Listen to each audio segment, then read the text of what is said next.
Welcome to Romeo Study Zone. Hello dear students, good morning. Welcome to Romeo Study Zone. आज हम start करने वाले हैं chemical kinetics के नेक्स्ट लेक्चर में। तो लास्ट क्लास हमने क्या क्या डिस्कस किया था ये तो आपको शायद पता ही होगा। लास्ट क्लास मैंने आपको बताया था कि फर्स्ट ऑर्डर रिएक्शन क्या होती है, सेकंड ऑर्डर रिएक्शन क्या होती है, सेकंड ऑर्डर के लिए हाफ लाइफ क्या होती है, और हमने ग्राफिकल रिप्रेजेंटेशन देखा था। हमने देखा इनिशियल रेट मेथड, हमने देखा था यहाँ पर हाफ लाइफ मेथड, जिनकी हेल्प से आप क्या कैलकुलेट कर सकते हैं, ऑर्डर कैलकुलेट कर सकते हैं किसी भी रेट ऑफ रिएक्शन का। ठीक है, आप ये डिसाइड कर सकते हैं कि कोई भी रिएक्शन आपके किस ऑर्डर की रिएक्शन है, वो सेकंड ऑर्डर की है, फर्स्ट ऑर्डर की है या फिर जीरो ऑर्डर की है। वो आपके पास डिफरेंट जो तरीके थे वो मैंने आपके लिए बता दिए। उन चीज़ों को बहुत अच्छी तरीके से ध्यान रखना, क्योंकि maximum type of board exams में यही क्वेश्चन पूछे जाते हैं कि आपको कोई भी बोल दिया कि अगर हम कॉन्सेंट्रेशन ऑफ रिएक्टेंट को डबल करेंगे तो रेट के ऊपर क्या इफेक्ट पड़ेगा, या फिर कुछ भी आपसे बोला जा सकता है। ये आपको क्वेश्चन के ऊपर थोड़ा सा फोकस करना पड़ेगा। आज वहीं से आगे कंटिन्यू करते हैं और देखते हैं हमारा एक टॉपिक और है छोटा सा, स्यूडो फर्स्ट ऑर्डर रिएक्शन। ठीक है, हमारा नेक्स्ट जो टॉपिक है उसका नाम है pseudo first order reaction. First order reactions. ठीक है, देखो स्यूडो फर्स्ट ऑर्डर रिएक्शन क्या होती हैं। Pseudo first order reaction basically ये दिखने में आपको सेकेंड ऑर्डर की लग सकती हैं। जो ये रिएक्शन होती हैं आपकी, ये बेसिकली आपकी सेकेंड ऑर्डर की लग सकती हैं कि आपको सेकेंड ऑर्डर की रिएक्शन यहाँ पे देखने से पता चल जाएगा कि ये सेकेंड ऑर्डर की। जैसे मैं एग्जांपल लेता हूँ यहाँ पे, some example that is hydrolysis of ester. ठीक है, जैसे मैं यहाँ पे एग्जांपल लेता हूँ CH3COO C2H5। ठीक है, ये हमारे पास एस्टर है एक लिक्विड फॉर्म में, और इसको मैं हाइड्रोलाइसिस कर रहा हूँ H2O लिक्विड के अंदर। ठीक है, तो इसकी रिएक्शन कुछ बनती है आपकी CH3COOH इथेनोइक एसिड प्लस के आपका C2H5OH इथेनॉल। ठीक है, एक्वस सॉल्यूशन बनेंगे। तो यहाँ पर अगर मैं इसके लिए रेट लो लिखना चाहूँ, क्या लिखना चाहूँ, रेट लो लिखना चाहूँ, तो रेट लो कैसे लिखेंगे, K into concentration of CH3COO C2H5 into के कॉन्सेंट्रेशन ऑफ H2, यही होगा ना। तो यहाँ पे आपको क्लियरली दिख रहा होगा कि जो ये रेट मैंने लिखी है ये आपकी किस ऑर्डर की रेट है, ये आपकी सेकेंड ऑर्डर की रेट है, क्योंकि इसकी पावर कितनी है 1, इसकी पावर कितनी है 1 है। लेकिन यहाँ पर आपको थोड़ा सा ध्यान रखना है, जब भी मैक्सिमम टाइम आपको H2O मिले, भाई यहाँ पे H2O क्या है, H2O यहाँ पर एक्सेस में होता है। ठीक है, अगर आपसे हाइड्रोलाइसिस ऑफ कैन शुगर बोलता है या फिर हाइड्रोलाइसिस ऑफ एस्टर बोलता है, तो वहाँ पर क्या होगा, रिएक्टेंट में H2O क्या होगा, एक रिएक्टेंट के रूप में काम करेगा, और H2O जहाँ पर रिएक्टेंट के अंदर काम करेगा वहाँ पर ये समझ लेना कि वो आपका एक्सेस के अंदर है। मतलब जितना चाहो आप इस वाटर का यूज कर सकते हो अपने रिएक्शन को रिएक्टेंट से प्रोडक्ट बनाने में। बोलो बात समझ में आ रही है। तो यहाँ पर सबसे सिंपल चीज़ ये बोल रहा हूँ कि मान के चलो अगर हमारे पास समुंदर है और समुंदर में से मैं 4 कप पानी निकाल देता हूँ, बताओ इसके ऊपर कोई इफेक्ट पड़ेगा? 4 कप छोड़ो, आप 400 कप भी निकाल लो, यहाँ पर इसके अमाउंट पर कोई भी इफेक्ट नहीं पड़ेगा। समुद्र के रेस्पेक्ट में तो कोई 4 कप का 400 कप निकाल लीजिए, उस पानी का कोई इसके डिक्रीजमेंट नहीं होगा। तो सेम वही कंडीशन है, आप जितना रिएक्शन को रिएक्टेंट से प्रोडक्ट बनाइए, H2O आपके पास भरपूर मात्रा में है। मतलब अगर ये एक्सेस में है तो यहाँ पर इसकी जो कॉन्सेंट्रेशन है H2O की, वो उसके ऊपर रेट डिपेंड नहीं करेगी, और ये क्या बन जाएगा, एक कांस्टेंट बन जाएगा। क्या बन जाएगा, कांस्टेंट। ठीक है, बात समझ में आ रही है। अगर मैंने यहाँ पर H2O को कांस्टेंट बना दिया तो हम क्या लिख सकते हैं, हम लिख सकते हैं यहाँ पर K into concentration of H2O into concentration of CH3COO C2H5, यही लिख सकते हैं ना। तो यहाँ पर ये देखो कांस्टेंट, और यहाँ पे ये भी कांस्टेंट हो गया, तो कुछ हमारा K डैश कांस्टेंट मैंने मान लिया। अगर मैंने K डैश कांस्टेंट मान लिया तो रेट इज इक्वल टू क्या बन जाएगी, K dash into concentration of ester COO C2H5, और इसकी पावर कितनी है 1। तो बेसिकली ये क्या होती है, आपकी फर्स्ट ऑर्डर रिएक्शन होती है, फर्स्ट ऑर्डर रिएक्शन होती है, first order reaction, not second order, not second order. लग सकता है आपको कि ये रिएक्शन आपकी कौन सी ऑर्डर की है, सेकंड ऑर्डर की है, लेकिन ये एक्चुअल में कौन सी होती है, फर्स्ट ऑर्डर की रिएक्शन होती है। ठीक है, तो first order reactions, pseudo first order reactions क्या होती हैं? These are not truly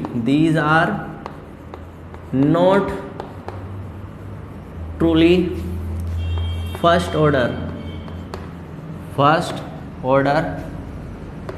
but under certain conditions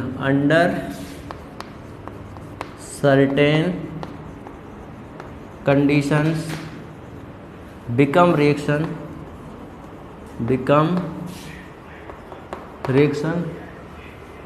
of first order. ठीक है, ये आपकी एक्चुअल फर्स्ट ऑर्डर रिएक्शन नहीं होता है, लेकिन जितने भी आपके पास कैलकुलेशन होती हैं सूडो फर्स्ट ऑर्डर रिएक्शन की, वो सेम है जो भी आपका फॉर्मूला होता है। अगर मैं यहाँ पर इंटीग्रेटेड रेट लो निकालूँ KY 1/KT ln of NO by AT, यही आपका फॉर्मूला हर यहाँ पे अगर बस आपको क्या करना है, डिसाइड करना है, डिसाइड करना है कि आपकी ये सूडो फर्स्ट ऑर्डर रिएक्शन है। बाकी जितने भी इनके लिए हाफ लाइफ, फुल लाइफ या फिर इंटीग्रेटेड रेट लो अप्लाई करना है, वो आपको फर्स्ट ऑर्डर रिएक्शन के बेस पर ही अप्लाई करना पड़ेगा। ठीक है, इसका एक एग्जांपल और हो सकता है hydrolysis of cane sugar. Hydrolysis का मतलब क्या होता है? वाटर का एड ऑन करना। हाइड्रोलाइसिस ऑफ शुगर कर दो। ठीक है, तो शुगर क्या होता है? C12H22O11, ये एक्वस प्लस के H2O लिक्विड के साथ इसकी रिएक्शन करते हैं, तो यहाँ पर प्रोडक्ट क्या बनेगा आपका? C6H12O6 प्लस के C6H12O6। ठीक है, एक है आपके पास ग्लूकोज और एक है आपके पास फ्रक्टोज। ये आपके पास फ्रक्टोज है। ठीक है, अब ये मत सोचना कि दोनों का फॉर्मूला सेम कैसे है। ठीक है, ये हम अपने ऑर्गेनिक केमिस्ट्री के अंदर सीखेंगे, जहाँ पर डीएल कॉन्फ़िगरेशन होता है। फिशर प्रोजेक्शन, हॉवर्थ प्रोजेक्शन इस चीज़ को डिसाइड करता है कि दोनों की स्ट्रक्चर डिफरेंट होती है, लेकिन मॉलिकुलर फॉर्मूला सेम होता है। तो इनकी स्ट्रक्चर के बेस पर इन दोनों को क्या करते हैं, हम दूसरे से सेपरेट करते हैं। खैर वो दूसरी बात है। अगर मैं इसके लिए रेट लो लिखना चाहूँ तो कैसे लिखूँगा? मैं इसके लिए रेट लो कैसे लिखूँगा? रेट इज इक्वल टू के concentration of H2O into concentration of C12H22O11। ठीक है, इसी टाइप से लिखेंगे ना, H22O11।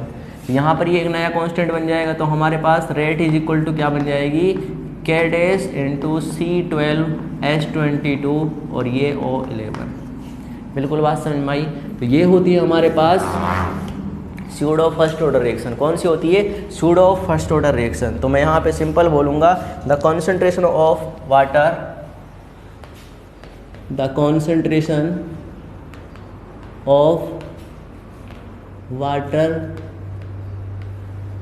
does not alter the reaction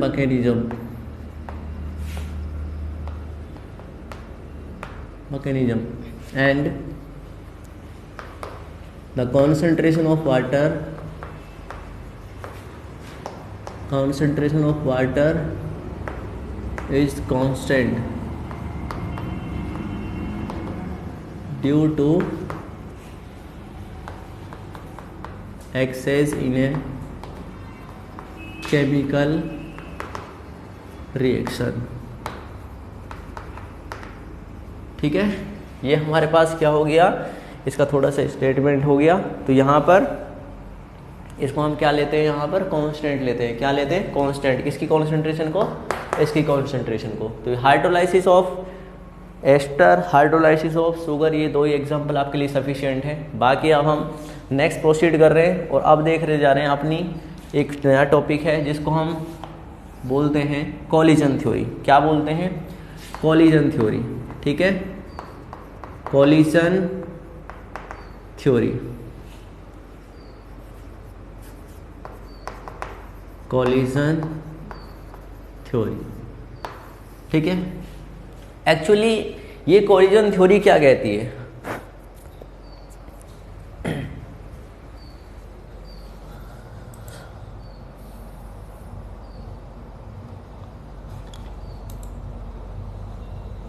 comment नहीं आ रहा? क्या बोल रहा है ये, डिस्प्लेज 2 1 3।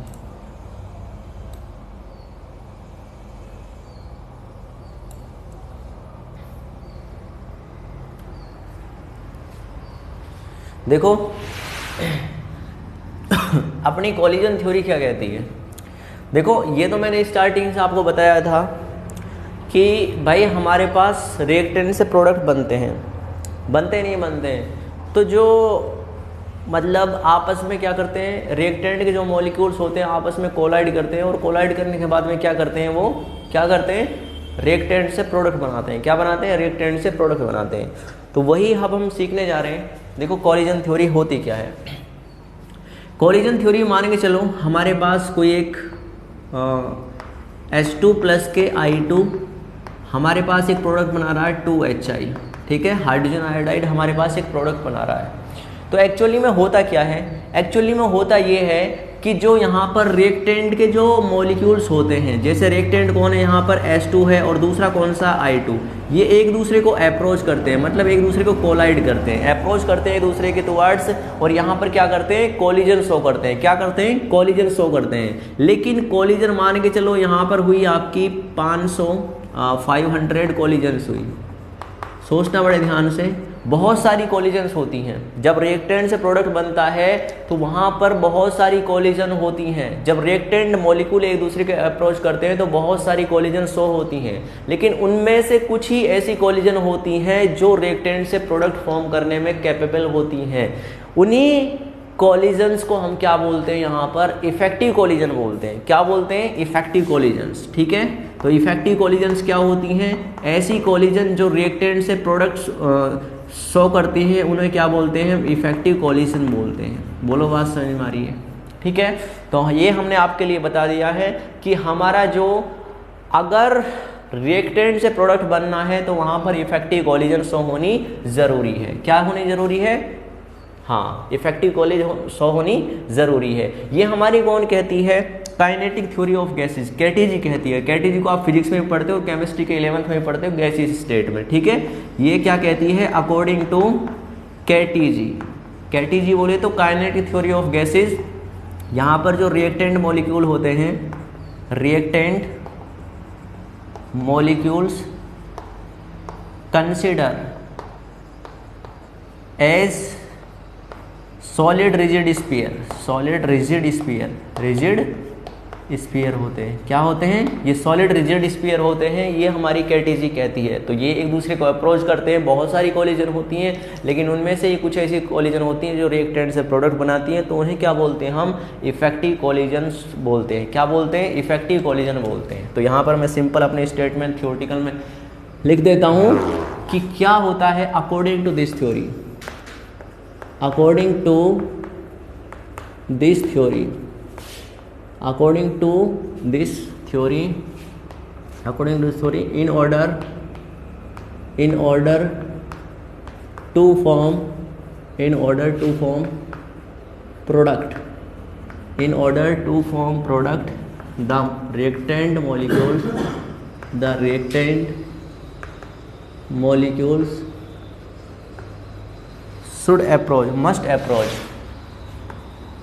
must collide या फिर approach, collide to each other,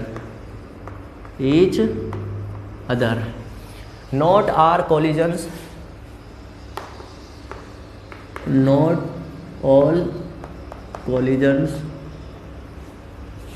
to form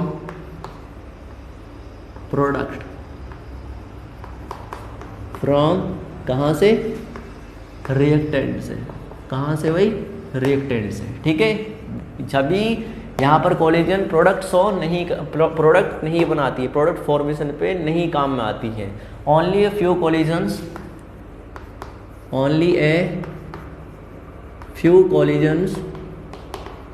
are used to form product, and these collisions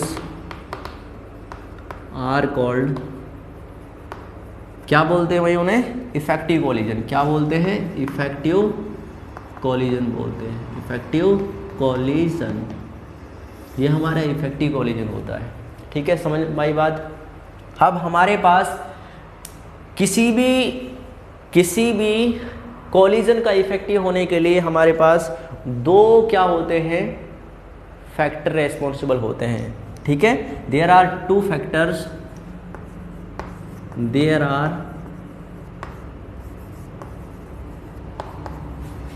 to factors are responsible for a collision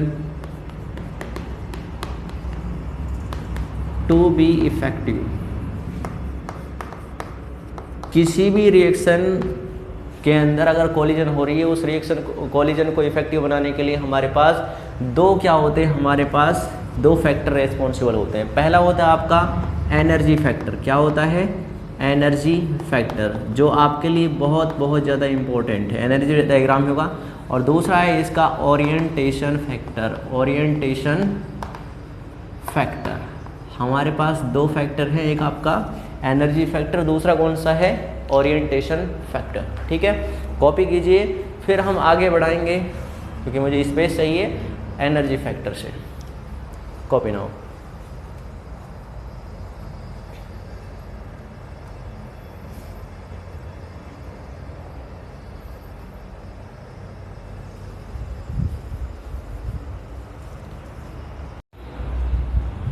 तो देखो, अब हम अपने एनर्जी डायग्राम को यहाँ पे देखते हैं। देखो, एनर्जी फैक्टर किस तरीके से रेस्पॉन्सिबल होता है। एनर्जी फैक्टर, ठीक है, एनर्जी फैक्टर किस तरीके से रेस्पॉन्सिबल होता है ये हमें देखना है यहाँ पे। तो एनर्जी फैक्टर मान के चलो हमने कुछ रिएक्शन एज्यूम की H2 प्लस के I2, रिएक्शन यूज क्या दे रहा है यहाँ पर 2HI। तो बेसिकली होता क्या है, हमारे पास H2 मॉलिक्यूल्स होते हैं। ये हमारे H2 मॉलिक्यूल्स किसके साथ आपस में कोलाइड करेंगे, एक दूसरे को क्या करेंगे, यहाँ पे ये अप्रोच करेंगे। क्या करेंगे? एक दूसरे को अप्रोच करेंगे। एक दूसरे को अप्रोच करेंगे तो ये एक दूसरे के क्लोजली आएंगे। इनमें क्या होगी? यहाँ पर कोलिजन होगी और यहाँ पर बनती है एक इंटरमीडिएट कंडीशन। इंटरमीडिएट कंडीशन बनती है, इंटरमीडिएट पोजीशन बनती है। क्या बनती है? इंटरमीडिएट पोजीशन बोलती है, जिसको हम बड़े प्यार से बुलाते हैं एक्टिवेटेड कॉम्प्लेक्स। Activated complex. देखो, अगर रिएक्शन में एक्टिवेटेड कॉम्प्लेक्स नहीं बन रहा है तो वो रिएक्टेंट से प्रोडक्ट में रिएक्शन कन्वर्ट नहीं होगी। मतलब सिंपल सी बात है, एक्टिवेटेड कॉम्प्लेक्स बनना ज़रूरी है। क्या ज़रूरी है? एक्टिवेटेड कॉम्प्लेक्स बनना ज़रूरी है। तो यहाँ पर क्या बनता है आपका? एक्टिवेटेड कॉम्प्लेक्स बनता है कुछ इस टाइप का। यहाँ पे आपस में ऐसे एक दूसरे की कोलिजन होती है, ऐसे यूँ। फिर क्या होता है, जो ये इंटरमीडिएट कंडीशन होती है बहुत ज़्यादा क्या होती है? अनस्टेबल। क्या होती है? अनस्टेबल। अब मैंने आपको ये चीज़ ध्यान रखनी है, पता होगी। अगर कोई स्टेबल कंडीशन है तो वहाँ पर उसकी एनर्जी क्या होती है? यहाँ पर डिक्रीज होती है। अगर कोई चीज़ स्टेबल है तो जाहिर सी बात है, मुझे मान के चलो सिंपल चीज़ ये सोचते हैं, कोई आपका कोई भी रिलेटिव है, अगर वो ड्रिंकिंग करता है या फिर मतलब कुछ भी करता है, उसके अंदर गंदी लत है या फिर कुछ भी करता है, किसी का मतलब कुछ भी कर सकता है, गंदी लतों में बहुत सारी लतें आती हैं, और आपका वो खास मित्र है, तो जाहिर सी बात है उसे आप अगर उनके साथ बनती है आपकी, तो उन आदतों को छुड़वाना चाहोगे? नहीं छुड़वाना चाहोगे? बिल्कुल छुड़वाना चाहोगे ना? चाहोगे नहीं चाहोगे? बिल्कुल। भाई आपको छुड़वाने के लिए उन आदतों को यहाँ पर ज़्यादा एनर्जी लगानी पड़ेगी, नहीं लगानी पड़ेगी? आपको डिफरेंट उनको समझाना पड़ेगा, भाई ऐसा नहीं, ऐसा होना चाहिए यार, इस चीज़ से क्या बेनिफिट है, तू अपना ही लॉस कर रहा है यहाँ पर। तो एक नॉर्मल आदमी अगर वो होता तो वहाँ पर मुझे समझाने की ज़रूरत पड़ती? बिल्कुल नहीं पड़ती भाई। मैं कहता कि भाई मान जा, अगर कहने वाला होता, मानने वाला होता तो मेरे को एक बार कहने की रिक्वायरमेंट थी, बाकी तो वो खुद ऑटोमेटिकली मान जाता। लेकिन अगर वो मानता ही नहीं है, मान के चलो मानते ही नहीं है, और लगातार आपके कहने से भी नहीं मान रहा, लेकिन आपको कॉन्फिडेंस है कि भाई ये बात मान जाएगा, तो वहाँ पर आपकी ज़्यादा एनर्जी खर्च होगी नहीं होगी। वो बंदा कौन है जो बुरी लत में, अनस्टेबल आदमी है ना, और आपको उसके प्रति एनर्जी लगानी पड़ रही है, तो जितनी ज़्यादा अनस्टेबिलिटी होती है उतनी क्या होती है, एनर्जी इंक्रीज होती है। क्या होती है, एनर्जी इंक्रीज होती है।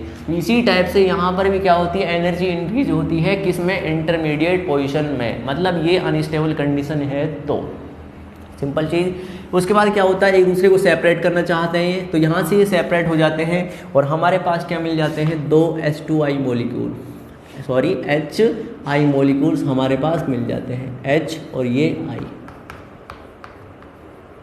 इस टाइप से हमारे पास क्या फॉर्म होता है, 2HI मॉलिक्यूल्स फॉर्म होते हैं। बशर्ते ध्यान रहना चाहिए यहाँ पर क्या होती है, एक इंटरमीडिएट कंडीशन होती है, इंटरमीडिएट पोजीशन होती है, जिसको हम क्या बोलते हैं, प्यार से एक्टिवेटेड कॉम्प्लेक्स बोलते हैं। क्या बोलते हैं, एक्टिवेटेड कॉम्प्लेक्स बोलते हैं। और किसी भी रिएक्टेंट को अगर प्रोडक्ट बनाना है तो जाहिर सी बात है उसमें क्या होना चाहिए, एक्टिवेटेड कॉम्प्लेक्स का बनना ज़रूरी है। बिल्कुल चीज़ समझ में आई। उसके बाद अब हम मेन पॉइंट पे आते हैं। देखो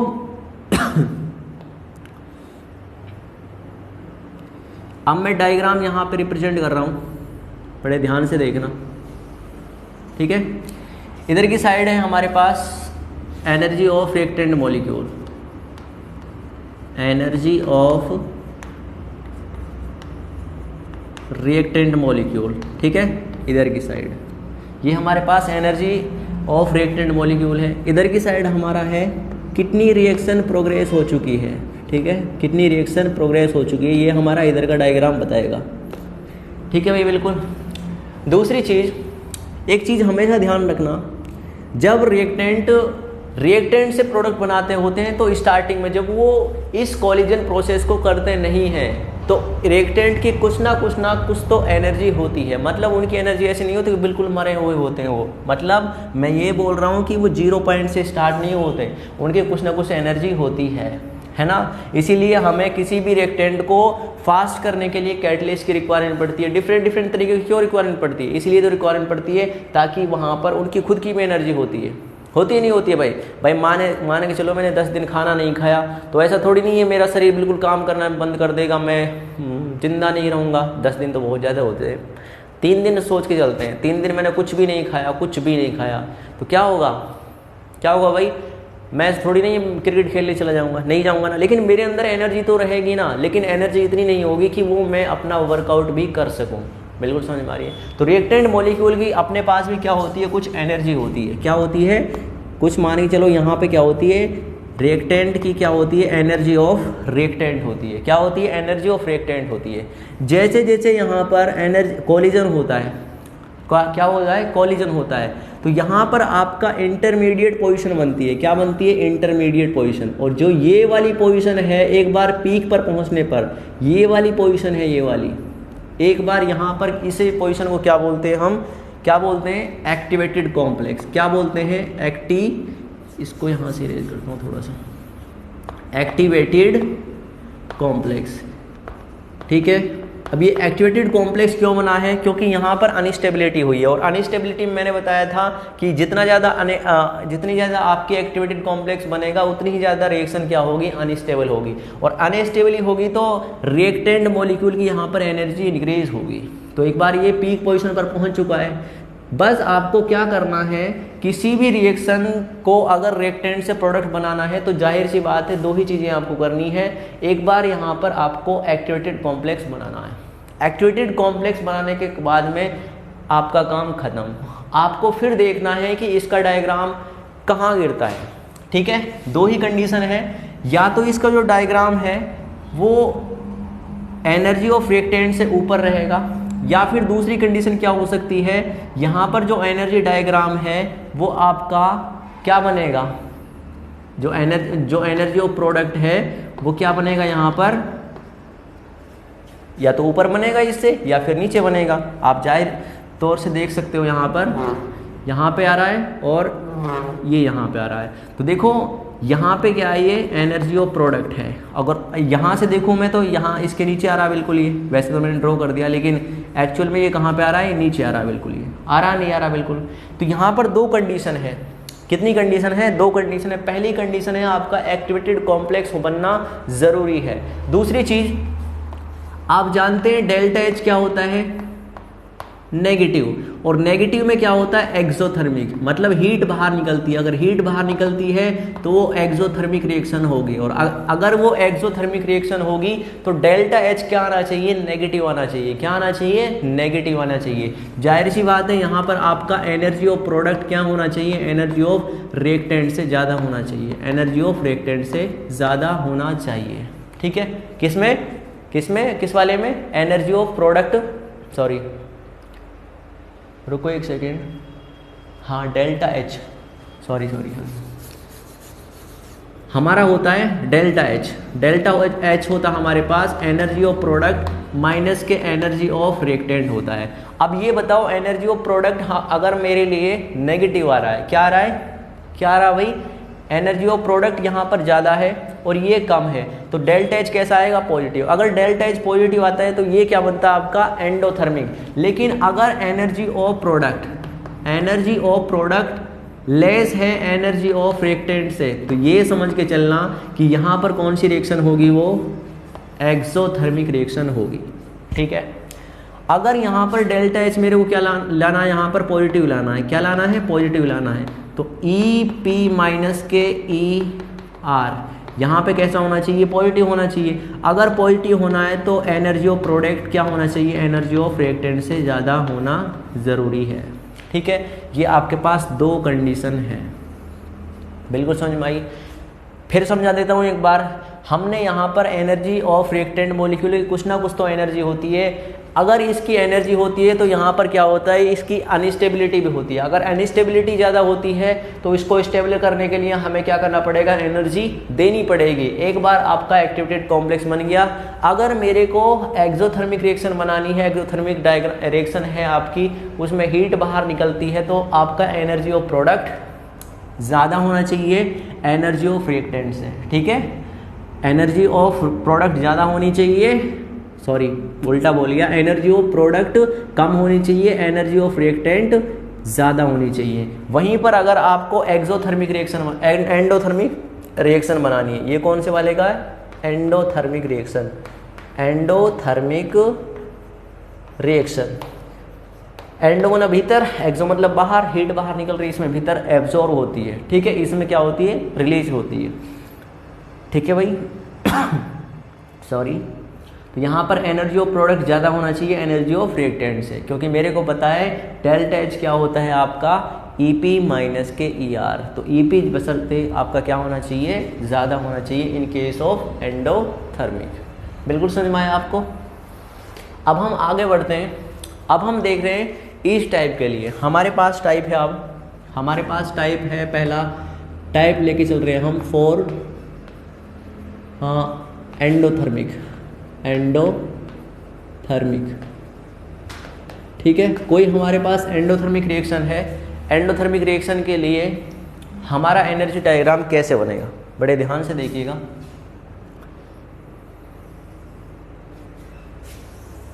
ये हमारे पास इधर की साइड क्या है? Energy of reactant molecule, energy of reactant molecule. इधर की साइड मेरे पास क्या है? Reaction progress. ठीक है, कितनी रिएक्शन हो चुकी है। अब जाहिर सी बात है, बिल्कुल वही कंडीशन है। क्या लूँगा मैं यहाँ पर? Energy of reactant. क्या लूँगा? एनर्जी ऑफ रिएक्टेंट की कुछ ना कुछ एनर्जी होगी। एक बार मेरे को क्या बनाना पड़ेगा? यहाँ पर एक्टिवेटेड कॉम्प्लेक्स बनाना पड़ेगा। मान के चलो इस वाली पोजीशन पर आपका पीक आ गया, तो जिस पीक पोजीशन पर यहाँ पर एनर्जी डायग्राम होता है उसको क्या बोलते हैं हम? एक्टिवेटेड कॉम्प्लेक्स बोलते हैं। क्या बोलते हैं? Activated complex. अगर एक बार आपका एक्टिवेटेड कॉम्प्लेक्स बन गया, अब आपको ये देखना है कि एंडोथर्मिक रिएक्शन में आपका EP क्या होना चाहिए? बताओ, EP क्या होना चाहिए? ER से ज़्यादा होना चाहिए। बोलो, बात समझ में आ रही है? अगर मेरे को EP का डायग्राम, क्या बोल रहा हूँ मैं, अगर EP मेरे को ऊपर लाना है एनर्जी ऑफ रिएक्टेंट से, तो मेरे को यहाँ पे इसके ऊपर गिराना पड़ेगा। माने चलो ये क्या बन गया आपका? Energy of product. तो जाहिर सी बात है, आपको दिख भी रहा होगा बिल्कुल, यहाँ पे ये क्या है आपका? एनर्जी ऑफ प्रोडक्ट है। ठीक है। तो एनर्जी ऑफ प्रोडक्ट ऊपर लाई कर रहा है, एनर्जी ऑफ रिएक्टेंट नीचे लाई कर रहा है। बिल्कुल समझ में आया। अब यहाँ से और यहाँ तक, अब ध्यान से देखना, यहाँ से जहाँ से आपका एनर्जी ऑफ रिएक्टेंट मॉलिक्यूल्स था और यहाँ से यहाँ तक आपका जो कुछ भी ये है, यहाँ से और यहाँ तक का जो गैप है, ये आपका क्या कहलाता है? Activation energy. क्या कहलाता है ये? एक्टिवेशन एनर्जी कहलाता है। एक्टिवेशन एनर्जी कहलाता है। ठीक है, बोलो ये एक्टिवेशन एनर्जी कहाँ से जा रही है बताओ? रिएक्टेंट से क्या बना रही है? प्रोडक्ट बना रही है। मतलब फॉरवर्ड रिएक्शन से बैकवर्ड रिएक्शन जा रही है। क्या जा रही है? फॉरवर्ड से बैकवर्ड रिएक्शन जा रही है। तो मैं इसको क्या बोलूँगा यहाँ पे? Energy, activation energy of forward reaction. बोलो अगर ये रिवर्स हो जाए, रिवर्स कैसे हो जाए? अब तो हमने यहाँ पर रिएक्टेंट से प्रोडक्ट बनाया, अब ऐसा हो जाए कि मैं प्रोडक्ट से रिएक्टेंट बना दूँ, तो यहाँ पर बैकवर्ड से फॉरवर्ड डायरेक्शन में क्या बन जाएगा आपका? क्या बन जाएगा? रिएक्शन प्रोसीड हो जाएगी। तो यहाँ से और यहाँ तक का, यहाँ से और यहाँ तक का जो गैप होगा, इसको ही हम क्या बोलेंगे? Activation energy of backward reaction. बोलो इतनी बात समझ में आ रही है? आगे बिल्कुल। अगर ये सीधी सी चीज़ें आपको समझ में आई है तो बहुत बढ़िया बात है। ठीक है, आ रही है ना? बिल्कुल। दूसरी चीज़, 0 पॉइंट से, क्या बोल रहा हूँ मैं? 0 पॉइंट से एक्टिवेटेड कॉम्प्लेक्स तक का जो आपका डिस्टेंस होता है एनर्जी का, उसे ही क्या बोलते हैं हम? Threshold energy. क्या बोलते हैं? Threshold energy. थ्रेशोल्ड एनर्जी बोलते हैं। ठीक है, बिल्कुल ठीक है, एनर्जी ऑफ थ्रेशोल्ड ये बोलते हैं। बिल्कुल समझ में आया भाई? तो हमारे पास एक्टिवेशन एनर्जी क्या होती है? एक्टिवेशन एनर्जी बेसिकली होती है द एडिशनल एनर्जी। कौन लेगा इसको बताओ? एडिशनल एनर्जी को by reactant molecules to form क्या बना रहे हैं? Activated complex from reactant. ठीक है, इज कॉल्ड एक्टिवेशन एनर्जी। उसे क्या बोलते हैं हम? एक्टिवेशन एनर्जी बोलते हैं, EA। तो एक्टिवेशन एनर्जी क्या होती है? ये रिएक्टेंट मॉलिक्यूल के द्वारा ली गई वो एनर्जी होती है जो एक्टिवेटेड कॉम्प्लेक्स बनाने के काम में आती है। तो ये चीज़ समझ में आई आपको? बिल्कुल। तो यहाँ पर ये आपका किसके लिए बन गया? यहाँ पर ये डायग्राम आपका किसके लिए बन गया? यहाँ पर ये एंडोथर्मिक रिएक्शन के लिए। किसके लिए बनेगा? एंडोथर्मिक रिएक्शन के लिए बन गया ना? बिल्कुल।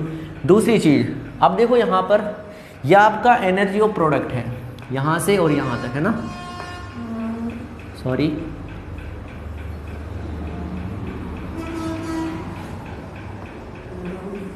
ये आपका यहाँ से और यहाँ तक का जो गैप है, यहाँ से और यहाँ तक का गैप।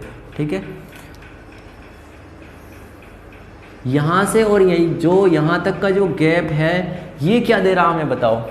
ये क्या दे रहा हमें? ये एनर्जी, ये दे रहा है यहाँ से energy of forward reaction, activation energy of forward minus के एनर्जी ऑफ बैकवर्ड रिएक्शन। क्या देगा? एनर्जी ऑफ फॉरवर्ड रिएक्शन, मतलब डेल्टा एच क्या बन जाएगा?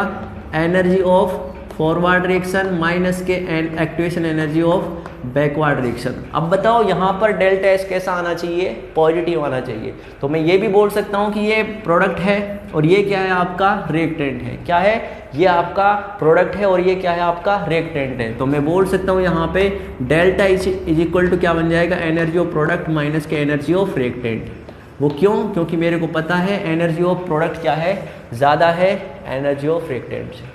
बिल्कुल समझ में आ रही बात? एनर्जी ऑफ प्रोडक्ट माइनस के एनर्जी ऑफ रिएक्टेंट, दोनों के बीच का गैप क्या है? यहाँ पे डेल्टा एच नोट कर रहा है।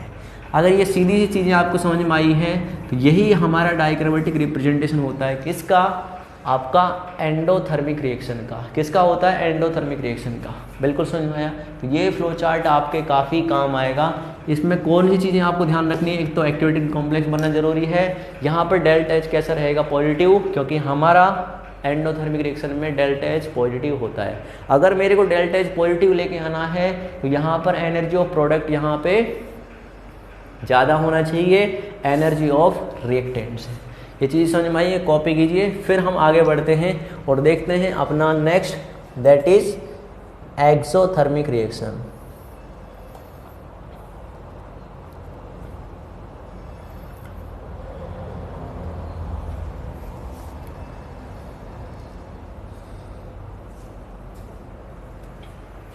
कर लिया भाई कॉपी? ठीक है, तुमने कर लिया? ठीक।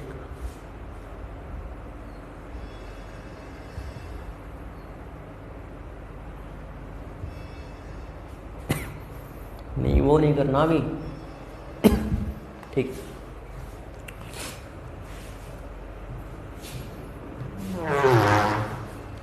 देखो, ये हमारा किसका हुआ?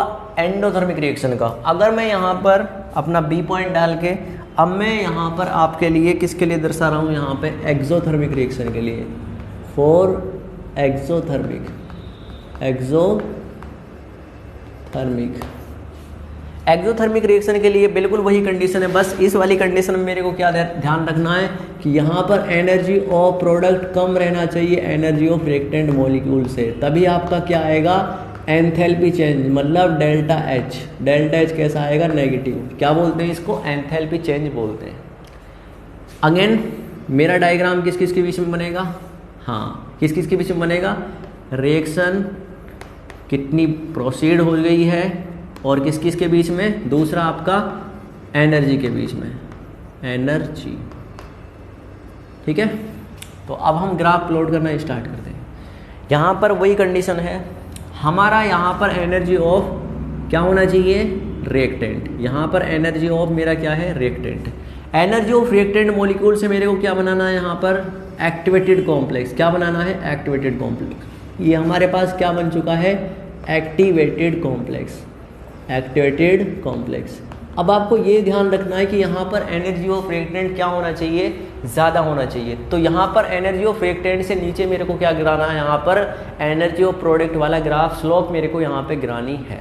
तो कैसे गिराएंगे? देखो ध्यान से, मेरे को यहाँ पर ये यहाँ से कुछ इस टाइप से, ये यहाँ पे गिर गया।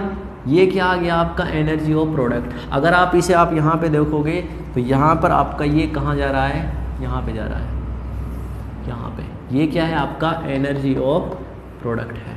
बिल्कुल, ये आपका क्या है? एनर्जी ऑफ प्रोडक्ट है।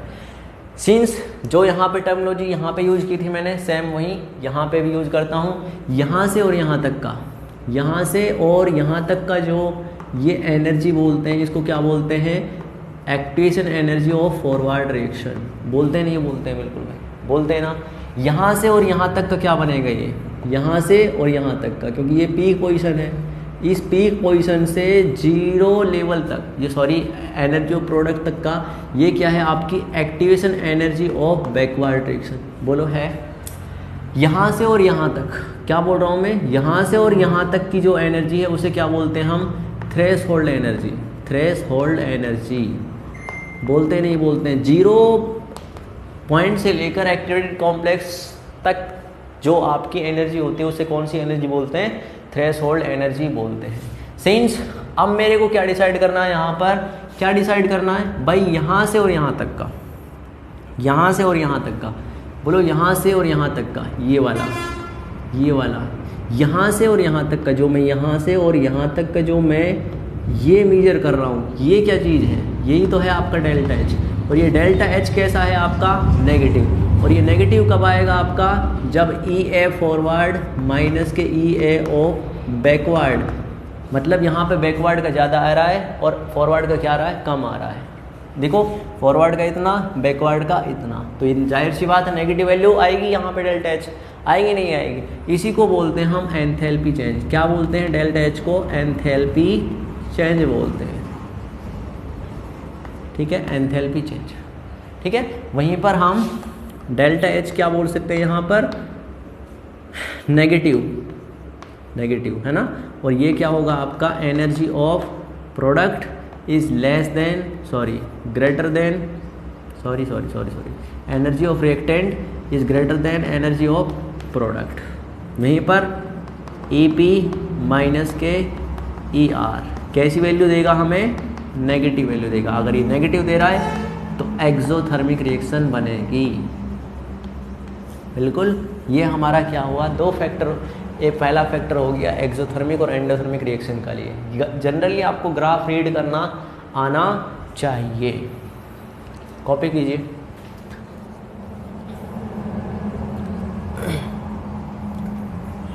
कर लिया, ठीक है। तो सॉरी, तो यहाँ पर जो कॉलिजन, जो रिएक्टेंट मॉलिक्यूल कॉलिजन शो करते हैं, उनकी कॉलिजन कैसी होनी चाहिए, इफेक्टिव होनी चाहिए, ठीक है। तो मैं क्या बोलूँगा यहाँ पर, for a collision to be effective, to be effective, for a collision to be effective, the reactant molecule, reactant molecule must have उनकी जो एक्टिवेशन एनर्जी ये या तो बराबर होनी चाहिए, जो उनकी एनर्जी होती है, जो रिएक्टेंट मॉलिक्यूल की जो एनर्जी होनी चाहिए उसकी एनर्जी एक्टिवेशन एनर्जी से क्या होनी चाहिए, ज़्यादा होनी चाहिए या उसके इक्वल होनी चाहिए। वही मॉलिक्यूल क्या शो करेंगे, इफेक्टिव कॉलिजन शो करते हैं। ये क्या है यहाँ पर, एक्टिवेशन एनर्जी। क्या है यहाँ पर, एक्टिवेशन एनर्जी। और ई क्या है यहाँ पर, एनर्जी ऑफ मॉलिक्यूल। तो एनर्जी ऑफ मॉलिक्यूल क्या होनी चाहिए, ज़्यादा होनी चाहिए एक्टिवेशन एनर्जी से। जाहिर सी बात है, मैंने एक्टिवेशन एनर्जी नहीं बन रही है, मतलब एक्टिवेटेड कॉम्प्लेक्स नहीं बन रहा है, तो जाहिर सी बात है वो रिएक्टेंट से प्रोडक्ट फॉर्म करेगा ही नहीं। अगर रिएक्टेंट से प्रोडक्ट फॉर्म नहीं करेगा तो वो इफेक्टिव कॉलिजन शो नहीं करेगा। सभी एक चीज़ दूसरे कुछ चीज़ें रिलेट कर रही हैं। बाकी आप खुद समझदार हो, ये आपके लिए कॉपी हो गया। कॉपी कीजिए इसे, इस वाले को।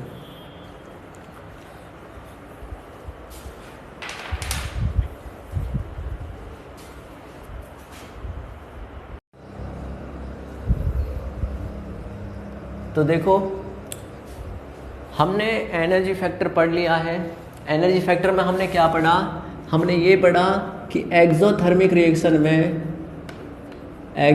रिएक्शन में आपका डेल्टा एच कैसा होना चाहिए, नेगेटिव होना चाहिए। और नेगेटिव मेरे को निकालना है तो एनर्जी ऑफ प्रोडक्ट माइनस के एनर्जी ऑफ रिएक्टेंट कैसा होना चाहिए, नेगेटिव होना चाहिए। अगर ये वैल्यू मेरे को नेगेटिव लानी है, जाहिर सी बात है energy of reactant molecule should be greater then energy of product molecules. Okay, ये आपका हो गया। दूसरी चीज़ मैंने क्या पढ़ी थी, एंडोथर्मिक लिए। एंडो मतलब क्या होता है, भीतर। एंडो मतलब पॉजिटिव भी होता है, ठीक है। एंडो भीतर, और भीतर का मतलब सिंपल सी चीज़ ये है, डेल्टा एच पॉजिटिव आना चाहिए। यहाँ पर क्या आना चाहिए, डेल्टा एच पॉजिटिव आना चाहिए। अगर यहाँ पर डेल्टा एच मेरे को पॉजिटिव लेके आना है तो एनर्जी ऑफ प्रोडक्ट माइनस के एनर्जी ऑफ रिएक्टेंट कैसा होना चाहिए, पॉजिटिव होना चाहिए। अब ये बताओ, अगर ये दोनों वैल्यू माइनस होंगी, जाहिर सी बात है अगर मेरे को ये माइनस ये करना है, ये वैल्यू पॉजिटिव कब आएगी, जब ये पॉजिटिव होगा। तो यहाँ पर एनर्जी ऑफ प्रोडक्ट क्या होना चाहिए, should be greater then energy of reactant. इतनी चीज़ समझ में आई आपको, बिल्कुल। ये अभी तक मैंने यहाँ पर डिस्कस कर लिया है। अब हम दूसरा फैक्टर जो हमारे पास है उसे डिस्कस करते हैं, जिसका नाम है यहाँ पर ओरिएंटेशन फैक्टर। क्या है, ओरिएंटेशन फैक्टर। तो अब हम डिस्कस करने जा रहे हैं ओरिएंटेशन फैक्टर को। So we are now going to start our second factor, that is orientation factor. Orientation factor, what is orientation factor? Basically simple शब्दों में मैं आपको समझाऊं, CH और ये आपका यहाँ पे I है। इसको हम किसी ने एक न्यूक्लियोफाइल OH नेगेटिव से I को रिप्लेस करते हैं, ठीक है। तो जाहिर सी बात है यहाँ पे ये रिएक्शन होगी। क्या होगी, ये रिएक्शन होगी। और ये जो रिएक्शन होगी, यहाँ पर दो कंडीशन है। अगर मैं सेंट्रल एटम की बात करूँ तो यहाँ पर ये कैसा आपका पार्शियल पॉजिटिव है, ये आपका कैसा है, पार्शियल नेगेटिव चार्ज है इसके ऊपर, है ना। इसके ऊपर कैसा चार्ज है, आपका नेगेटिव चार्ज है, OH नेगेटिव चार्ज है। अब मैं आपसे पूछ रहा हूँ कि OH मॉलिक्यूल को यहाँ पर क्या करना, अटैक करना है, I को रिप्लेस करना है। क्या करना है, I को रिप्लेस करना है। तो जाहिर सी बात, अगर डायरेक्टली आप लड़ाई लड़ोगे, सामने वाला बंदा क्या है, आपसे ज़्यादा हैवी है, जाहिर सी बात है आपको यहाँ पर रिपल्सन फेज करना पड़ेगा, मतलब वो आपको यहाँ पे बीट कर देगा, आपको मार देगा। लेकिन आजकल प्रॉक्सी वार चल रहा है, जनरल लाइफ में भी आप यहाँ पर देखोगे, डेली लाइफ में भी आपका बंदूकें थोड़ी ना लगते, पीछे धोखे से चुगली करते हुए, यही तरीका OH नेगेटिव के पास भी होना चाहिए। ठीक है, जो हमारी डेली चीज़ें होती हैं वो इनके लिए भी एप्लीकेबल ही होती हैं। तो यहाँ पर ये नेगेटिव नेगेटिव मतलब नेगेटिव में क्या होती है, आपस में दुश्मनी होती है, इन दोनों में दुश्मनी है। तो जाहिर सी बात है ये इसका OH का इस पे अटैक होना, किस पे अटैक होना, OH पे इसका अटैक होना C के ऊपर, ये आपका इम्प्रॉपर ओरिएंटेशन है। कैसा ओरिएंटेशन है, इम्प्रॉपर, क्योंकि यहाँ पर ये इसके साथ बाइंड होना चाहेगा तो जाहिर सी बात है नेगेटिव इसको रिपेल करेगा और कंप्लीटली बाइंड इसके ऊपर नहीं होने देगा। लेकिन अगर ये पीछे से अटैक करे इस टाइप से तो ये कहलाएगा इसका प्रॉपर ओरिएंटेशन। क्या कहलाएगा, प्रॉपर ओरिएंटेशन। तो जाहिर सी बात है आप समझ गए होंगे। और क्या बनेगा आपका CH3OH + के I2। ठीक है, ये आपका करेक्ट क्या है, आपका किसी भी न्यूक्लियोफाइल द्वारा किसी भी I नेगेटिव को बाहर करने का तरीका है। ये आपका क्या बनाएगा, यहाँ पर OH बनाएगा। तो दूसरी चीज़ क्या है, अगर हमें कोलिजन शो करनी है, क्या करनी है, कोलिजन शो करनी है। कोलिजन कौन सी शो करनी है, इफेक्टिव वाली। तो मैं क्या बोलूँगा यहाँ पे, मैं बोलूँगा for a collision to be effective with किसके साथ, एनर्जी शुड बी ग्रेटर और equal to activation energy should be greater than. इसका मतलब तो यही है ना, the orientation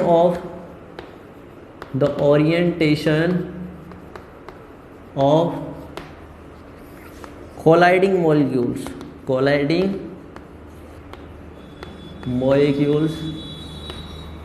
should be proper. मतलब यहाँ पर जो भी कोलाइडिंग पार्टिकल किसी भी इफेक्टिव कोलिजन को शो कर रहे हैं तो उनकी एक्टिवेशन एनर्जी से ज़्यादा एनर्जी होनी चाहिए, साथ में उनका प्रॉपर ओरिएंटेशन भी होना ज़रूरी है। ठीक है, एक और चीज़ जो मैंने यहाँ पर बता रखी है वो है आपका मोलिकुलरिटी। बताओ यहाँ पर मोलिकुलरिटी कितनी होनी चाहिए, मोलिकुलरिटी कितनी होनी चाहिए, ग्रेटर देन 3 नहीं होनी चाहिए। क्या होनी नहीं चाहिए, ग्रेटर देन 3 नहीं होनी चाहिए। अगर मोलिकुलरिटी ग्रेटर देन 3 है तो इसका मतलब क्या है कि यहाँ पर अगर चार कोलाइडिंग पार्टिकल हैं तो वो उनकी एक दूसरे के कोलाइडिंग होने की जो प्रोबेबिलिटी होगी वो काफ़ी कम होगी, वो एक दूसरे को कोलाइड नहीं करेंगे। अगर कोलाइड नहीं करेंगे तो जाहिर सी बात है यहाँ पर क्या होगा, मोलिकुलरिटी 3 नहीं होनी चाहिए। उसके बाद ऑर्डर भी क्या नहीं होना चाहिए, 3 से ज़्यादा नहीं होना चाहिए। क्या नहीं होना चाहिए, ऑर्डर 3 से ज़्यादा नहीं होना चाहिए। तो मैंने ये पॉइंट वैसे लिखा रखा है लेकिन मैं फिर लिखा रहा हूँ आपके लिए, molecularity for an elementary reaction can never be greater than 3. It is very less possibility to form product with more than 3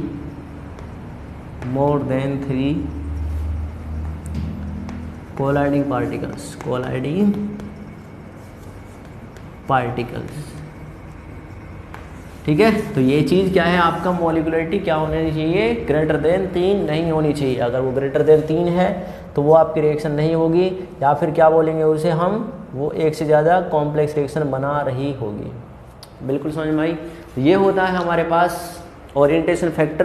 तो हमारे पास हमने कोलिजन थ्योरी पढ़ ली है। कोलिजन थ्योरी क्या होती है, जब हम रिएक्टेंट से प्रोडक्ट बनाते हैं तो इफेक्टिव कोलिजन शो होती हैं। जो इफेक्टिव कोलिजन शो होती हैं वही आपका रिएक्टेंट से प्रोडक्ट बनाते हैं। वैसे तो बहुत सारी कोलिजन शो होती हैं, लेकिन इसके पास इसके पास, किसके पास, जो भी इफेक्टिव कोलिजन शो करती हैं उन रिएक्शंस के अंदर दो फैक्टर रेस्पॉन्सिबल होते हैं। पहला आपका एनर्जी फैक्टर में आपका क्या होना चाहिए, वहाँ पर इंटरमीडिएट बनना चाहिए, और उन इंटरमीडिएट का नाम क्या होता है, एक्टिवेटेड कॉम्प्लेक्स होता है। एक्टिवेटेड कॉम्प्लेक्स एक अनस्टेबल कंडीशन होती है, इसीलिए एनर्जी का डायग्राम ऊपर होता है, ज़्यादा होता है, ठीक है। दूसरी चीज़, यहाँ पर एक्सोथर्मिक और एंडोथर्मिक रिएक्शन के लिए मैंने आपका एनर्जी डायग्राम फ्लो कर दिया था, ठीक है। उसके बाद आपका किसी भी इफेक्टिव कोलिजन को शो होने के लिए आपके पास ओरिएंटेशन फैक्टर भी होना ज़रूरी है। तो इन्हीं के साथ मैं इसको यहीं पे ही इस टॉपिक को क्लोज करता हूँ, कोलिजन थ्योरी को। अब हम एक नया टॉपिक के अंदर इंटर हो रहे हैं जिसका नाम है आर्हेनियस इक्वेशन, या फिर इसको क्या बोलते हैं, effect of temperature on rate of reaction. तो कॉपी कीजिए इसको ओवरऑल, फिर हम आगे प्रोसीड करेंगे।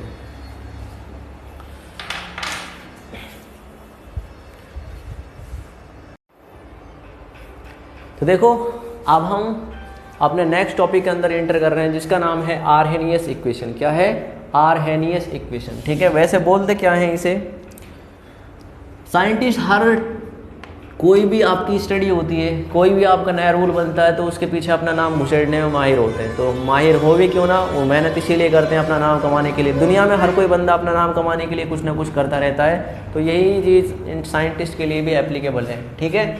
इन्होंने अपने नाम से ही, अपने परिवार के नाम से सब चीज़ें थोप दी, ठीक है। तो क्यों थोप दी उस चीज़ के पीछे मत जाना। अब हम नया टॉपिक डिस्कस करने वाले हैं जिसका नाम है effect of temperature on rate of reaction, ठीक है। मतलब रेट ऑफ रिएक्शन के ऊपर आपका क्या इफेक्ट पड़ता है टेम्परेचर का, इसी को ही आर्हेनियस इक्वेशन बोलते हैं। आर्हेनियस इक्वेशन बोलते हैं, ठीक है। इसी को क्या बोलते हैं हम, आर्हेनियस इक्वेशन बोलते हैं।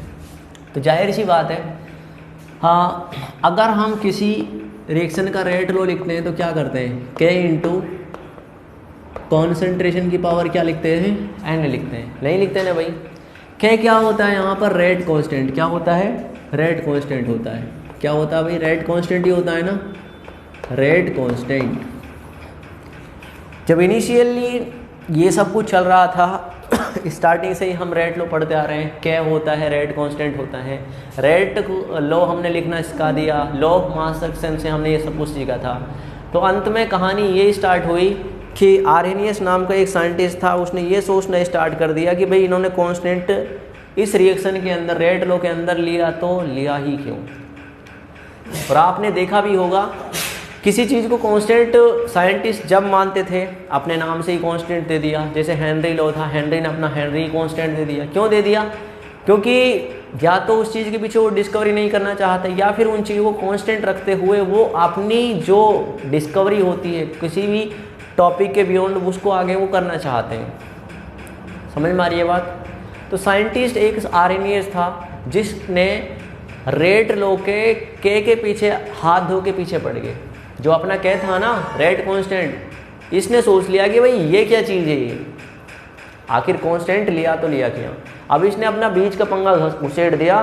किसने बोला कि यार ऐसा ना हो कि ये सब कुछ बोल तो रहे हैं कि रेट इंक्रीज हो जाए, रेट लो ऐसे लिख दें, ऐसे लिख दें, लेकिन अगर हम इस किसी भी रिएक्शन को मंगल ग्रह पे करवा दें, किसी को हम यूरेनस पे करा दें, किसी को हम पृथ्वी पे करा दें, तो जाहिर सी बात है प्रोडक्ट तो इफेक्ट तो पड़ेगा ही पड़ेगा। और हम अपने जनरल लाइफ में भी देखते हैं कि इफेक्ट का टेम्परेचर रिएक्शन के ऊपर कहीं ना कहीं पड़ता है, कहीं ना कहीं नहीं बोल रहा, बहुत ज़्यादा इफेक्ट पड़ता है। तो वही दिमाग इन्होंने भी लगाया। इन्होंने बोला भाई टेम्परेचर रेट लो के अंदर R = K कॉन्सेंट्रेशन की पावर N होता है, लेकिन इन्होंने टेम्परेचर तो दिया ही नहीं, यहाँ पे टेम्परेचर का इफेक्ट ही तो पड़ेगा, तो ये टेम्परेचर के पीछे पड़ गए, ठीक है। और इन्होंने कॉन्सेंट्रेशन की पावर N के साथ भी छेड़खानी नहीं की, K को ऐसा नहीं कि रेट को यहाँ पर वो इसके साथ ही टेम्परेचर को रिलेट कर दिया, नहीं। इसने क्या किया, जो आपका K था, क्या था, जो K था, K को इसने कुछ अपनी लैंग्वेज में बोलना स्टार्ट कर दिया। ये बोलता था K = इन्होंने बोला A × E की पावर माइनस के ई ए अपॉन के आर टी, ये बोलना इन्होंने स्टार्ट कर दिया। समझ में आ रही बात? ये आपका ई है, अगर आपको दिखाई नहीं दे रहा हो तो, ठीक है। ई बेस होता है, एक्सपोनेंशियल बेस होता है, ठीक है। लॉग ई पढ़ा था हमने, वो वाला ई है, कभी दूसरा आप ई समझने लग जाओ इसको, ठीक है। तो इसकी ए की पावर कितना, माइनस के ई ए अपॉन के आर टी है। बोलो समझ में आ रही है? हेलो,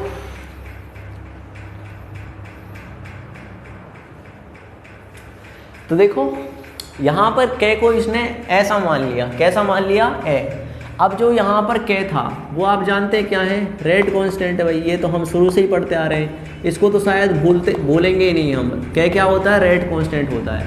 जो आपका ए है, क्या है, ए, ये इन्होंने अपने नाम से दे दिया, जिसका नाम बोल दिया इन्होंने आर्हेनियस कांस्टेंट बोल दिया। क्या बोल दिया, आर्हेनियस कांस्टेंट बोल दिया इसको इसने, ठीक है। या फिर इसको दूसरा नाम भी देते हैं, pre exponential factor, pre exponential factor भी बोलते हैं इसे। और एक नाम क्या होता है इसका, प्रोबेबिलिटी फैक्टर होता है। तीनों ही किसके नाम है आपके यहाँ पर, ये एक हैं जो इस आरएनएस इक्वेशन के अंदर यूज हो रहे हैं, बिल्कुल। वहीं पर ई आपका कुछ नहीं है, ई है, जो आपका ई है, ई ए है, ये तो अभी पढ़ा था हमने एनर्जी फैक्टर के अंदर। ये क्या होता है आपका, एक्टिवेशन एनर्जी। क्या होती है, एक्टिवेशन एनर्जी होती है, होती नहीं होती है भाई, बिल्कुल एक्टिवेशन एनर्जी। आर आप जानते हैं यूनिवर्सल गैस कांस्टेंट होता है, गैस कांस्टेंट होता है नहीं होता है। टी आपका क्या होता है, टेम्परेचर होता है, किसके अंदर, केल्विन के अंदर, डिग्री सेंटीग्रेड के अंदर।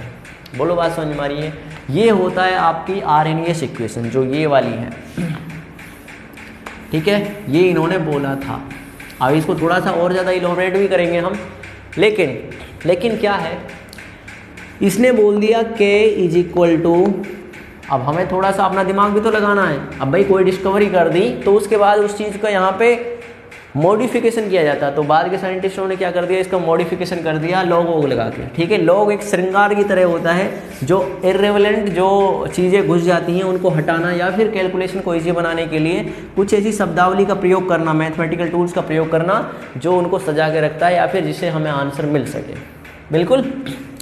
तो k इज इक्वल टू क्या होता है बताओ, k इज इक्वल टू क्या होता है, a इंटू ई की पावर माइनस के ई ए अपॉन के आर टी, ठीक है, ये होता है। अब दोनों साइड में क्या लगा देता हूँ यहाँ पर, ln क्या होता है, log ई बेस ई, ठीक है, जिसे नेचुरल log बोलते हैं। क्या बोलते हैं, नेचुरल log बोलते हैं। तो ln के लगा दिया यहाँ पर, इधर की साइड में मैंने ln लगा दिया, ln ऑफ ए इंटू ई की पावर माइनस के ई ए अपॉन के आर टी लगा दिया भाई, बिल्कुल। अब क्या, ये दोनों a और e की पावर माइनस के ई अपॉन के आर टी, ए इंटू ई है। अब log की प्रॉपर्टी क्या कहती है, log की प्रॉपर्टी आपने पढ़ाई थी, मैंने आपको पढ़ाई थी कि log की प्रॉपर्टी मल्टीपल होती है तो वहाँ पर क्या होता है, प्लस होता है। तो यहाँ पर क्या बन जाएगा, ln a प्लस के ln ऑफ e की पावर माइनस के ई ए अपॉन के आर टी। बोलो यही होता है, नहीं होता अभी, बिल्कुल यही होता है ना। आगे करते हैं, यहाँ पर ln है, जो ln को यहाँ पर ln के रखेंगे, ln a यहाँ पे रहने देंगे। बताओ अगर हम यहाँ पर इस log को ln को सॉल्व करेंगे तो पावर आगे आ जाती है, पावर जैसे यहाँ पे आगे आएगी तो ये क्या बन जाएगा, माइनस के ई ए अपॉन के आर टी बन जाएगा ना, इनटू क्या बन जाएगा, ln ऑफ e बन जाएगा, नहीं बन जाएगा भाई, बन जाएगा ना, बिल्कुल ln e बन जाएगा ना। अब जो हमारा ln e होता है वो क्या होता है, 1 होता है। क्या होता है, 1 होता है। ये आपको पता होगा, नहीं पता हो तो मैं बता दे रहा हूँ कैसे होता है भाई। आपका ln e ये नेचुरल लॉग होता है, क्या होता है, ये नेचुरल लॉग होता है ln e, log e base, log e क्या होता है, इसको हमें पता करना है तो x मान लेते हैं भाई। ये जो आपका ln e है ये क्या होता है भाई, यही तो होता है आपका, होता ही नहीं होता भाई, बिल्कुल। अब देखो, अब हम क्या करते हैं यहाँ पर log e बेस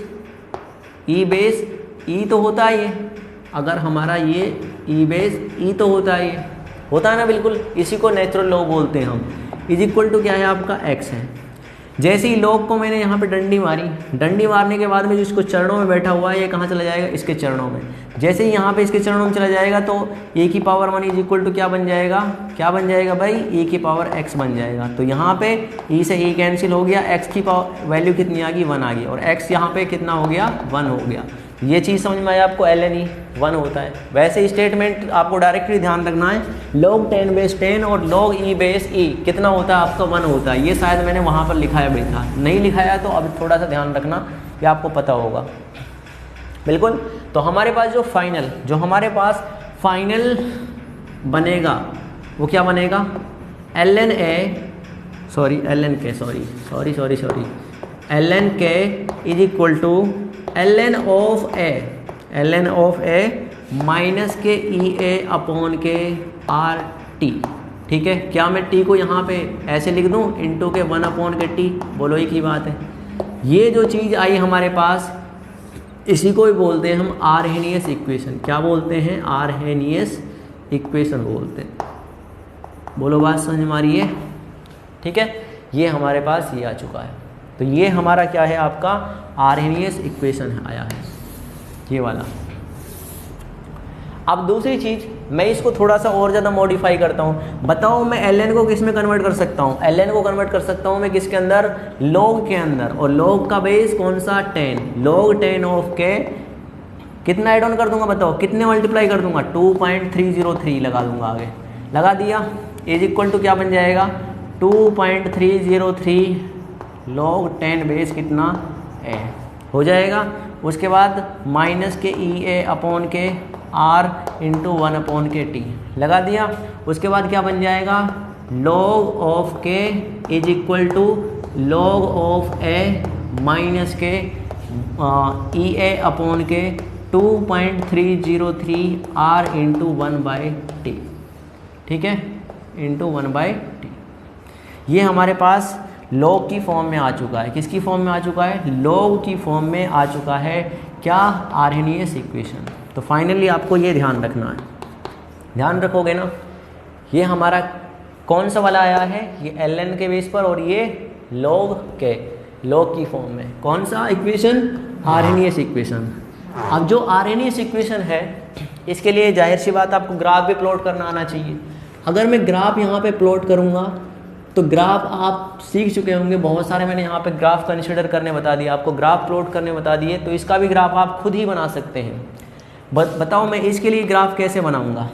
जो हमारा ln के है, ln k is equal to ln of a minus के ई ए अपॉन के r इंटू 1/t, ठीक है।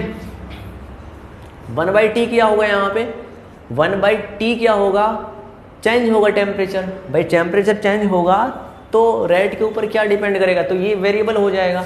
दूसरी चीज़ ln के, ये भी क्या है आपका एक वेरिएबल है, क्योंकि रेट कांस्टेंट भी चेंज होगा। ये चीज़ बड़े ध्यान से देखना कि अगर मैं इस इक्वेशन से डेराइव करूँ, क्योंकि मेरी इक्वेशन क्या है यहाँ पर, अगर मैं इसके अकॉर्डिंग चलूँ तो यहाँ पर जो ये वाली इक्वेशन है, ये वाली equation k is equal to a minus के ई अपॉन के आर टी। अब जाहिर सी बात है, अगर मेरे को टेम्परेचर इंक्रीज हो रहा है, अगर यहाँ पे टेम्परेचर इंक्रीज हो रहा है तो यहाँ पर जो आपकी माइनस के ई ए अपॉन के आर टी की वैल्यू है वो भी तो इंक्रीज होगी, सॉरी डिक्रीज होगी। क्या होगी, डिक्रीज होगी, क्योंकि एक दूसरे के इक्वल है। अगर ये इंक्रीज हो रही है तो यहाँ पर माइनस के ई अपॉन के आर टी की वैल्यू क्या होगी, इंक्रीज होगी। अगर ये इंक्रीज हो रही है तो आपका रेट कांस्टेंट भी इंक्रीज होगा, मतलब रेट भी आपकी इंक्रीज होगी। अगर रेट कांस्टेंट भी इंक्रीज हो रहा है तो आपकी रेट ऑफ रिएक्शन भी इंक्रीज होगी। तो जाहिर सी बात है, टेम्परेचर का इफेक्ट किसके ऊपर पड़ता है, रेट ऑफ रिएक्शन के ऊपर भी पड़ता है। बोलो बात समझ में आ रही है ना। इस स्टेटमेंट को बाद में लिखा दूंगा, कोई दिक्कत नहीं है, बट मेरे को स्पेस चाहिए ग्राफ प्लॉट करने के लिए। तो देखो मेरे को यहाँ पे ग्राफ प्लॉट करना है, तो ये क्या हो जाएगा, y इज इक्वल टू, ये क्या बन जाएगा, इंटरसेप्ट माइनस के क्या बन जाएगा, ये स्लोप बन जाएगी, और ये क्या बन जाएगा, x फंक्शन। मतलब हमारा y is equal to minus के mx प्लस के c वाला क्या बन जाएगा, ग्राफ प्लॉट होगा। तो जाहिर सी बात है ये प्लॉट कैसे होगा, 1 अपॉन के टी के बीच में और आपका ln ऑफ के बीच में होगा। यहाँ पर स्लोप कैसी होगी, नेगेटिव, नेगेटिव स्लोप है तो जाहिर सी बात है इस स्लोप की वैल्यू कितनी आएगी आपकी बताओ, माइनस के ई ए अपॉन के आर आएगी नहीं आएगी। और यहाँ पे with positive intercept that is ln of A. ये हमारा ग्राफ प्लॉट हो गया किसके लिए, ln k is equal to ln A minus के ई अपॉन के आर टी। बिल्कुल, अगर मैं यहाँ पर log of k is equal to log of A minus के ई ए अपॉन के 2.303 इंटू आर इंटू 1/t के लिए ग्राफ प्लॉट करूँ तो देखो ये आपका x बन जाएगा, ये आपका क्या बन जाएगा माइनस के m, और यहाँ पर क्या बन जाएगा ये c बन जाएगा, और log के क्या बन जाएगा y। अगेन वही आपका ग्राफ प्लॉट होगा, लेकिन इस बार जो अंतर होगा वो किसका होगा, स्लोप का होगा। और यहाँ पर स्लोप जो होगी 1/t के बीच में ग्राफ होगा और log के बीच में होगा नेगेटिव स्लोप, और इस स्लोप की वैल्यू कितनी होगी माइनस के ई ए अपॉन के 2.303 आर विद पॉजिटिव इंटरसेप्ट कौन सा आपका log ए। बिल्कुल, ये हमारा ग्राफ प्लॉट हो गया किसके लिए, आर्हेनियस इक्वेशन के लिए। किसके लिए हो गया, आर्हेनियस इक्वेशन के लिए हमारा ये ग्राफ प्लॉट हो चुका है। बिल्कुल, कोई यहाँ तक दिक्कत है आपको, नहीं है ना, तो ये इस चीज़ को थोड़ा सा कॉपी करो, फिर हम आगे प्रोसीड करेंगे और 1-2 क्वेश्चन देखेंगे इसी के बेस पर कि क्वेश्चन कैसे बनते हैं और कैसे क्वेश्चन नहीं बनते हैं। बिल्कुल ना, हाँ नहीं वो कंप्लीट हो जाएगा, हाँ हो जाएगा, कोई दिक्कत नहीं है।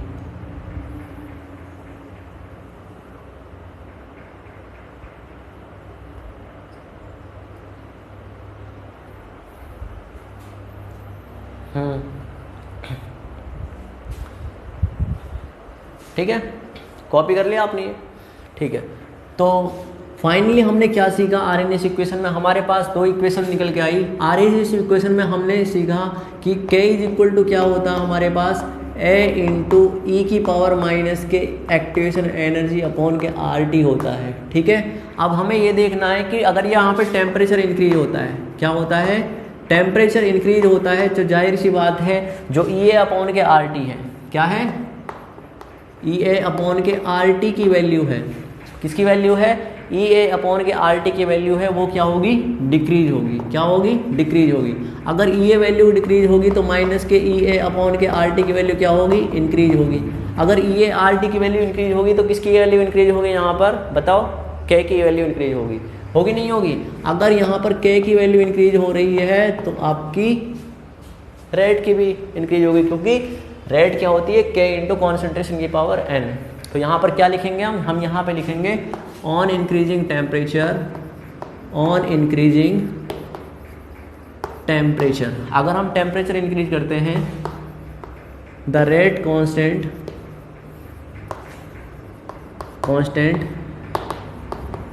increases and also the overall rate of reaction will increase। मतलब यहाँ पर आपकी ओवरऑल रेट ऑफ रिएक्शन क्या हो जाती है, इंक्रीज हो जाती है। बिल्कुल स्टेटमेंट समझ में आया, कॉपी तो शायद आपने कर लिया होगा, अब इसे इरेज करते हैं।